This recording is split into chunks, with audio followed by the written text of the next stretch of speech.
Baik, iya, kita kembali lagi masih dalam dialog TVRI Suara Parlemen membahas mengenai peringatan Hari Guru Nasional dan HUT PGRI ke-67, memacu profesionalisasi guru melalui peningkatan kompetensi dan juga penegakan kode etik.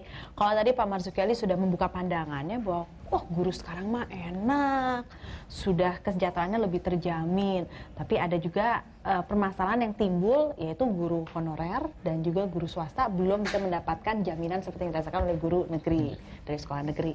Lalu persoalan apa lagi? Boleh dong ya saya tanya kepada Pak Sulistyo. Mumpung ketemu Pak Marzuki Ali, ada persoalan apa lagi sih yang dirasakan para guru-guru saat ini? Iya, jumlah guru yang menurut data pemerintah sebenarnya dihitung sudah cukup, tetapi kami menemukan fakta di lapangan, khususnya untuk guru SD. Ini sekaligus saya laporkan pada Bapak Ketua DPR. Ternyata 95% kabupaten kota itu kekurangan guru SD. Sekarang ini rata-rata 6 kelas di SD itu guru SD negerinya baru 3. Nah, karena itu pula banyak diangkat guru honor. Nah, kami sebenarnya sudah mengusulkan agar data guru dicek kembali, perencanaan guru juga diperbaiki supaya pengangkatan guru menjadi tepat sesuai kebutuhan. Ini yang pertama tentang kekurangan. Kemudian tentang kualitas pembinaan profesi juga kami rasakan sering antara pemerintah dengan pemerintah daerah belum klop benar. Program-program yang dicanangkan Kementerian Pendidikan implementasinya di kabupaten kota sering rendah. Bahkan kami temukan dengan alasan keterbatasan anggaran, kabupaten kota jarang membina profesi guru. Ini saya kira memang harus dievaluasi otonomi itu. Kemudian juga berkaitan dengan kesejahteraan, seperti yang disampaikan Bapak Ketua DPR, untuk guru swasta sekarang sudah mulai banyak yang menerima tunjangan profesi. Tapi guru honor yang diangkat sejak tahun 2006, perundang-undangannya belum memungkinkan mendapatkan tunjangan profesi. Maka kami mengusulkan dalam PP 74 nanti diakomodasi agar guru yang baik, yang bekerja penuh waktu, beban mengajarnya juga sama dengan guru negeri memang perlu perhatian khusus. Dan yang terakhir, persoalan terakhir, seperti yang Mbak Anya sampaikan, guru sebagai profesi sampai hari ini belum melaksanakan kode etik. Kode etik baru diatur oleh sekolah-sekolah dan sebagai profesi tentu itu tidak tepat. Sehingga kita sedang menyiapkan agar tahun 2013 nanti bisa dilaksanakan. Nah, ini salah satu hal yang menarik adalah salah satu harapan dari masyarakat dan juga kritik adalah nampaknya pemerataan kualitas guru ini masih belum merata nih Pak Marzuki Ali. Menurut pandangan Bapak bagaimana? Itu memang persoalan kita. Setelah profesi guru ini menjadi mimpi ya, cita-cita bagi anak bangsa, sebagian yang sudah ingin jadi guru bisa, artinya harapan kesejahteraan itu ada di sana. Jadi yang masuk itu demikian banyak. Pertama, proses pendidikan guru juga masih menjadi masalah. Standarisasi pendidikan guru belum ada. Masing-masing diserahkan pada sekolah. Lalu rekrutmen guru. Nah, ini juga persoalan. Kemudian terkait dengan otonomi daerah. Otonomi daerah di mana pembinaan guru yang harus dilakukan oleh pemerintah daerah ini seringkali tidak berjalan. Dan justru guru seringkali menjadi korban politik ya. Karena kekuasaan yang kadangkala guru ya didorong ke kanan, dorong ke kiri, sehingga kalau pas yang didorongnya salah, ya itu jadi korban politik. Nah, oleh karenanya kita sudah membuat panja, kita sudah bicara dengan kementerian juga, sedang kita kaji apakah guru ini tetap desentralisasi atau kita kembalikan menjadi sentralisasi. Nah, kalau guru ini kita sentralisasi, kita punya database yang lengkap. Kalau sekarang database itu ada di daerah. Fungsi database-nya sangat bagus sekali. Artinya kita tahu persis kebutuhan guru dengan tersedianya guru. Seperti yang disampaikan oleh Ketua Umum PGRI tadi. Antara kebutuhan dan pemenuhan ini enggak match gitu. Ada satu daerah yang dia berlebihan. Kenapa?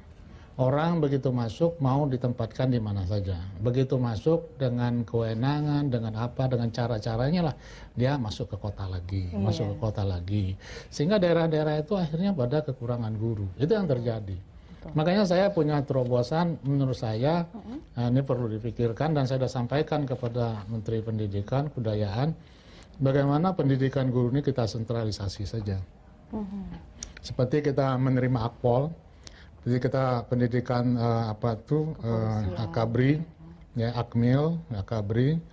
Nah, standarisasinya tentu bisa kita atur ya, maunya kita, sehingga guru yang dihasilkan tuh pasti kualitasnya sama karena pendidiknya terpusat.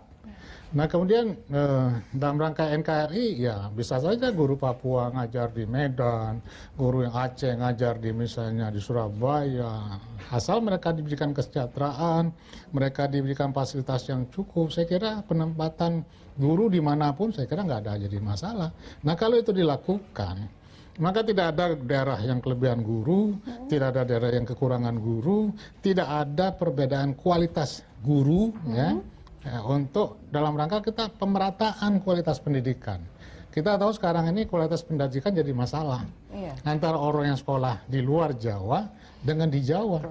Kalau masalah kualitasnya semakin lama semakin menjadi gap, akhirnya yang bisa menempati posisi-posisi penting di Republik ini hanya dikuasai oleh orang-orang yang sempat sekolah di Jawa.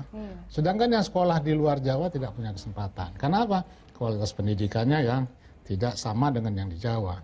Makanya harus ada keberanian untuk melakukan terobosan-terobosan ya, supaya bangsa ini keluar dari persoalan. Jangan kita tahu tidak meratanya kualitas, gurunya yang begini, tapi nggak ada langkah. Kalau nggak ada langkah nggak pernah ada solusi. Lebih baik solusinya itu ada walaupun kadang-kadang kontroversial, tapi ada langkah itu kan. Daripada kita diam tidak melakukan apa-apa. Nah, kalau nanti misalnya perlu penyempurnaan bisa dilakukan penyempurnaan. Nah, itu kira-kira pandangan saya pribadi. Tapi kembali lagi kepada Kementerian Pendidikan Kebudayaan. Nah, ini menarik sekali kalau kita berbicara mengenai tugas yang dimiliki oleh Kementerian Pendidikan dan Kebudayaan. Ini ada tanggapan yang perlu diluruskan nih, Pak Marzuki ya, Pak Sulistyo, bahwa ada yang menganggap, wah APBN kita 20% untuk pendidikan. Berarti Kementerian Pendidikan dan Kebudayaan banyak sekali ya megang uangnya ya. Kenyataannya bagaimana sih Pak Marzuki? Ya, kita tahun 2013 APBN kita bisa mencapai 1.800 triliun loh. Hampir. Kalau 20% itu 360 triliun. Sebetulnya dengan angka 360 triliun itu lebih dari cukup kalau itu betul-betul dikelola secara baik dan benar, dialokasikan dengan tepat ya. Nah, ini persoalannya dana pendidikan ini terdistribusi. Terdistribusi di 19 kementerian kalau nggak salah itu. Itu. Nah, Dikbud dapat berapa? Kalau nggak salah cuma sepertiga atau seperempatnya. Karena ada juga di Kementerian Agama. Jadi pendidikan kita ini tidak sinergi loh. Ya, pembinaan, pengelolaan dan sebagainya tidak sinergi. Jadi artinya apa? Saya nggak yakin loh. Dana yang ditempatkan di kementerian itu sasaran tujuan daripada pendidikan itu tercapai. Nah, kalau bisa disinergikan, bisa dikoordinasikan, nggak ada masalah. Yang masalah itu kalau dana yang dipergunakan untuk pendidikan digunakan oleh kementerian lain di luar pendidikan, tapi tidak sesuai dengan tujuan daripada pendidikan nasional. Nah, ini yang jadi masalah. Akhirnya apa? Bangsa ini sia-sia saja menetapkan sesuai dengan amanat konstitusi 20% daripada dana pendidikan yang harusnya kita alokasikan secara utuh ya untuk kepentingan pendidikan. Baik. Ini yang saya amati. Makanya ya saya pikir nanti kita evaluasi sama-sama manfaat dana pendidikan yang dialokasikan ke menteri-menterian di luar Dikbud. Tetapi satu hal, memang Dikbud juga harus menyiapkan diri dengan seluruh perangkatnya. Jangan dana yang besar ini nanti kelabakan dia, bingung itu kan. Akhirnya ya sekarang saja terus terang masih kelabakan juga. Artinya memberikan bantuan-bantuan ini kadang-kadang ya hanya lembaga tertentu yang dapat, tidak merata ya, ada diskriminasi dan sebagainya.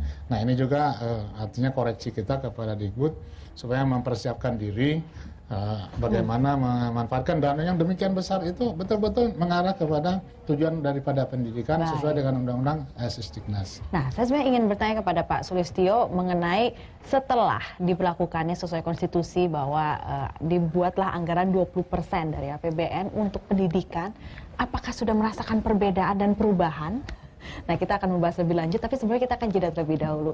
Ada sebuah lagu yang akan dipersembahkan oleh Ionian Band untuk Anda pemirsa. Tetap bersama kami.